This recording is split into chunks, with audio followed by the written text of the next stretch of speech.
My name's Efren Ramirez. I have lived in Chatham County for some 33 years, in Pittsboro, in Chatham County. You have all heard about 400 years ago, in August of 1619, a ship appeared off the coast of the New English colony of Virginia. It was transporting some 20 enslaved Americans, which were then sold to European migrant colonists.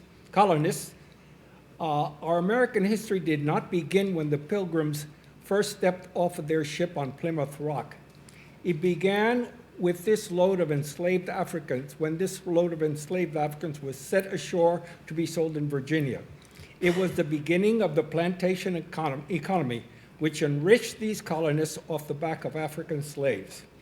12 million slaves, and 175 years later, slavery allegedly ended with the Emancipation Proclamation.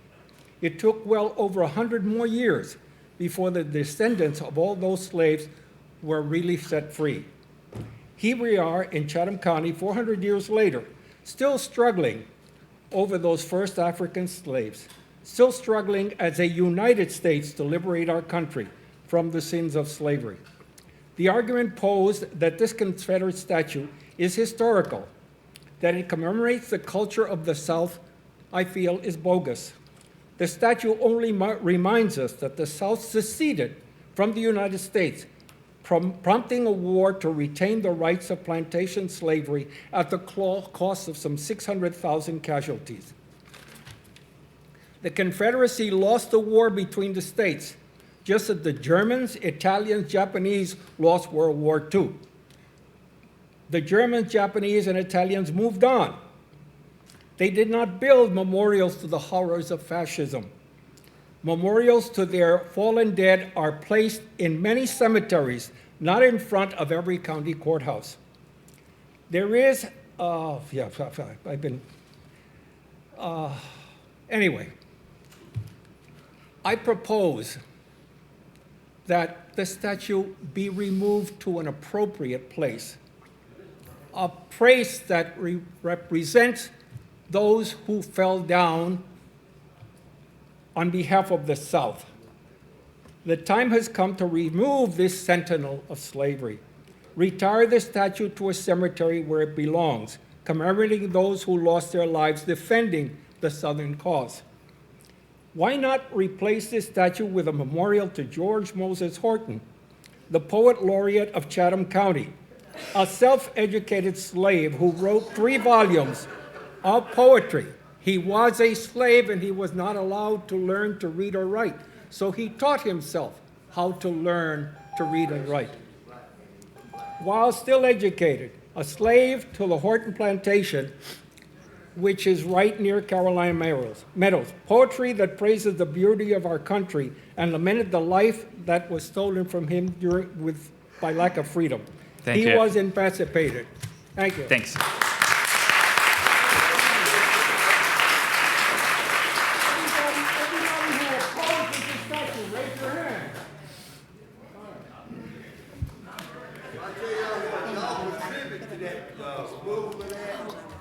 Who's next?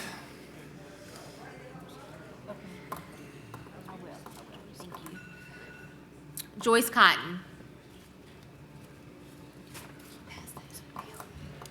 Pass those down. Take one and pass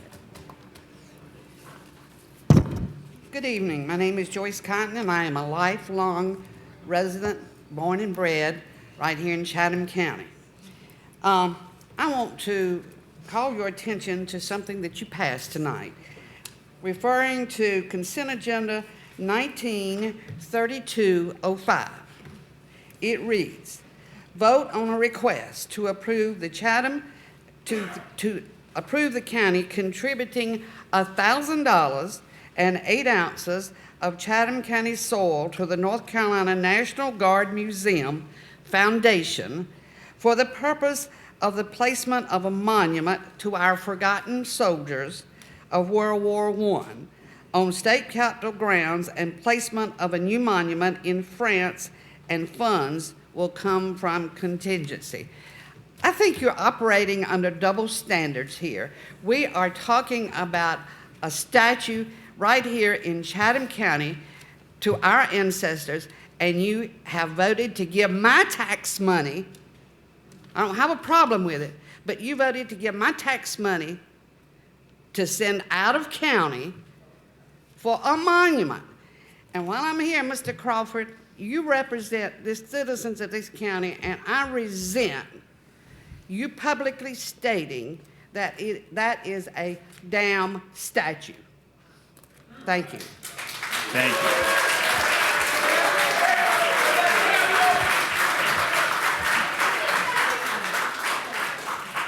John Drake. John Drake. Come on down. James Davis.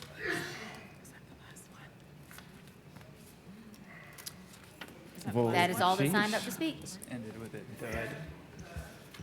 All right, thanks all. Appreciate your input.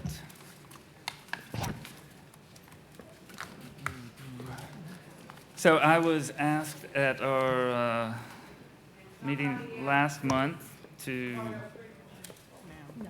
I'm sorry? We had to sign up. Okay, we had a sign up. I'm not, I think we have had months of public input. Yeah. I'll talk now. Thank you. I was asked last month to provide an update, and so, I think it has all been widely reported, but obviously we approved an MOU to work with the Whitney Davis chapter of the United Daughters of the Confederacy. They agreed to that MOU and signed that MOU, but then made it clear that they were not going to have any further discussions on working together on any modifications to that. So that is where things stand. I'd certainly be happy to answer any questions related to that or hear any comments.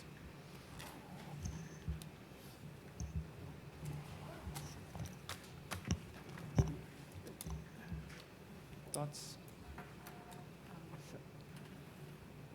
Well, I do think that Chatham had a unique opportunity to address this in a more productive way than perhaps other counties have had.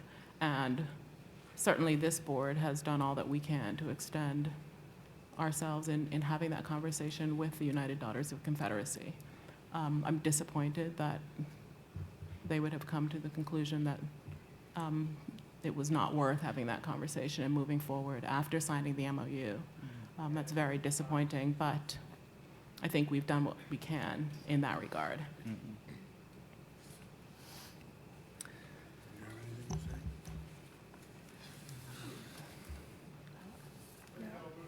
Yeah, This is not your conversation. thank you. This is our conversation now among the board. We can clear the room. Public input's over. I, too, was disappointed in the fact that it was very quick. Decisions were made very quickly by the United Daughters of the Confederacy not to move forward with any discussion at all. And I think there are, we have had large crowds of citizens several months in a row now, not last month, but several months, to discuss the issue about the monument. And I know there are many that think that the monument is not an issue, and there are many who consider the monument the most important issue in our public space. And in thinking about this tonight and about what I wanted to convey was that we've heard from numerous people. There are very many stories about the Confederacy. And some of them are very personal because it's your family member and your family great, great, great, great uncles and grandfathers. Some of these stories blame the federal government for aggression when the southern states seceded from the United States. The reason for secession was called states' rights. All you have to do is look at the inaugurals of the President and Vice President of the Confederacy. The only right that mattered to the powerful ruling class was the continuation of an economic system that held humans in chattel slavery, generation after generation, for more than 200 years. The children and grandchildren of slaves were property that could be sold, or worse. The U.S., Article 1, the U.S. Constitution, Article 1, our foundation document in this country, ensured that southern states could maintain congressional prominence and thereby create laws favorable to the continuation of slavery economics. That article gave every free person a full count in the census. The non-free persons, which excluded Indians, by the way, they weren't considered persons. But non-free persons were slaves, and they were counted as 3/5 a person. By 1860, the U.S. slave population was 3.9 million. The congressional discourse over expansion of slavery into new Western territories raised both moral and constitutional issues leading up to the Civil War. The direct cause of the Civil War was the South firing on the federal installation at Fort Sumter, South Carolina. Another story we've heard many times tonight and many times in the past is that this particular monument represents all those who died so that they can be venerated and remembered. The county courthouse was the center of government, which is why it was selected by the Daughters of the Confederacy. The monument positioned the soldier facing north toward the aggressors who destroyed the Southern slave economy. We all know the horrors, both north and south, of this war, and the still standing record of thousands, and we heard tonight even more, who lost their lives in battle to starvation and disease. It is worth commemorating and retelling the stories of people who died fighting for their country. But the monument speaks to more than dead soldiers.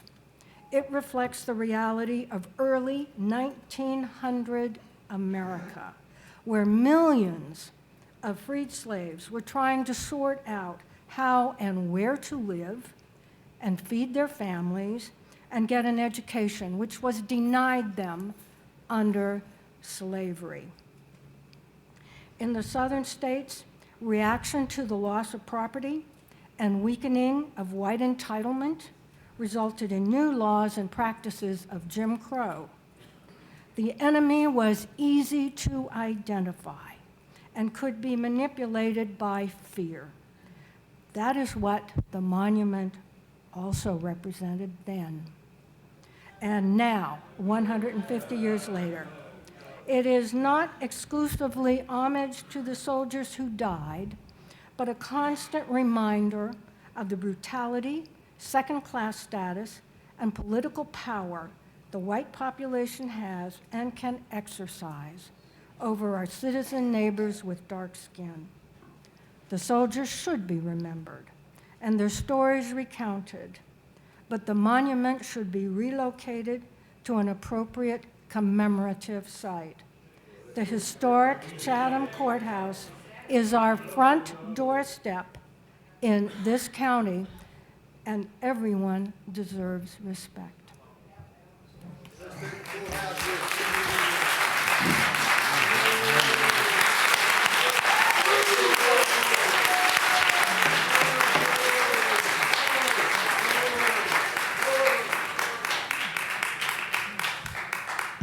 I make a motion to terminate the 1907 order granting the Winnie Davis Chapter to the county manager their plan for the final disposition of the monument, the statue, and its pedestal. The county manager shall make a good faith effort to assist in the implementation of the local UDC's plan, according the monument and its custodians their due respect. If no plan for the disposition of the monument is, I'll start over.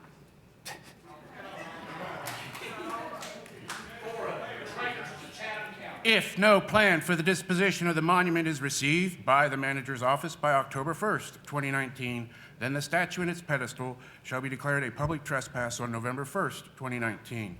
The monument represents government speech that at one time was consistent with the ruling values of the county, but now its message is inconsistent with the ruling values of the county.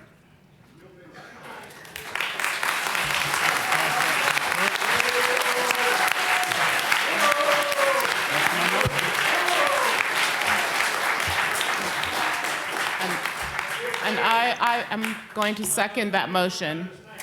I do think it bears mentioning that at no point has anyone on this board suggested that the Confederate monument be destroyed. The conversation at this board level, regardless of what you may have heard in the community and at the front of this podium, the conversation at this board level has always been that we would like to have the monument placed in another location, a more appropriate location, where the commemoration of dead is a standard. A cemetery, a memorial garden, a historical site is appropriate. But at the front of the courthouse is not Folks, I just about, but you know, if you can't maintain some level of decorum, you will be asked to leave. So let's please Thank you. just have a conversation.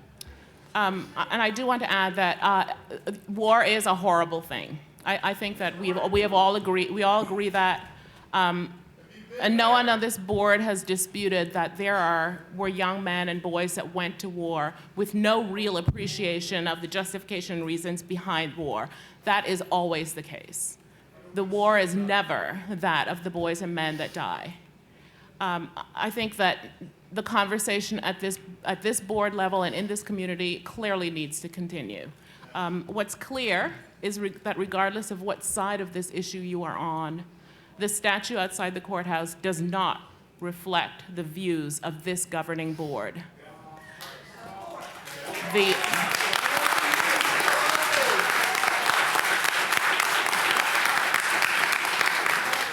The mere fact that anybody in this community has expressed that that monument is abhorrent to anyone, to any race, to any demographic, should have been dispositive of the issue. And the fact that it was not means that there is much healing and much conversation to be had. I remain open and willing to continue this conversation so that we do come to some better understanding of our collective history. American history is not clean and simple. It's not black and white. It is a convoluted history that involves many issues that were not the issues of the average person on the ground. And certainly, the voices of black people have not been heard in the telling of these stories. And if we are going to have a conversation, if we are going to have a disposition of difficult issues that truly reflects our community, it has to involve multiple voices. I would like to perhaps propose that the community look at having some sort of a reconciliation, some sort of panel where we can have other people help us walk through these difficult issues. You know, I understand that it is a difficult issue and there is a lot of passion behind it, but talking over me is not going to resolve this. It's not moving us any farther ahead. We have given you an audience for months. We have listened respectfully and quietly. And this is non-productive. I do think that there's a lot of work to be done. There clearly is a lot of work to be done. I hope that people who are equally minded to resolve the difficulties, to come to a better place, will come together. And I hope that those who do not believe that there is any place for healing will be able to come to a place where they believe it, and that we can all open our minds that we are better together. I'm ready to vote. You ready to vote? I'm ready to vote. All right, call the question. All right, motion was made and seconded. All those in favor, please say aye. Aye. Opposed? No. All right. Motion carries.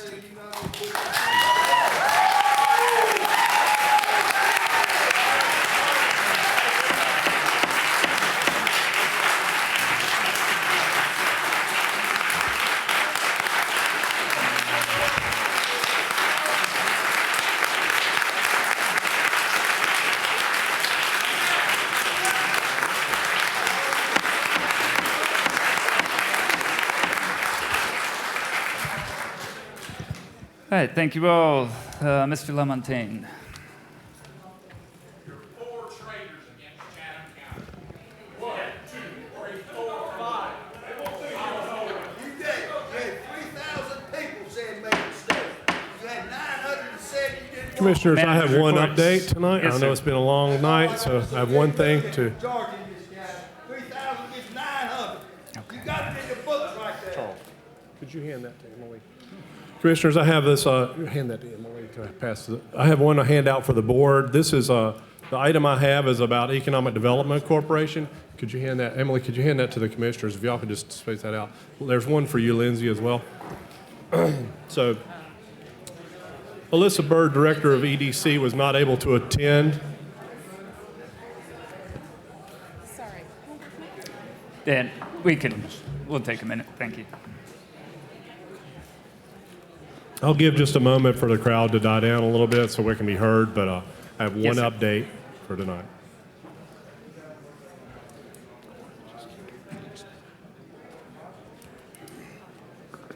What?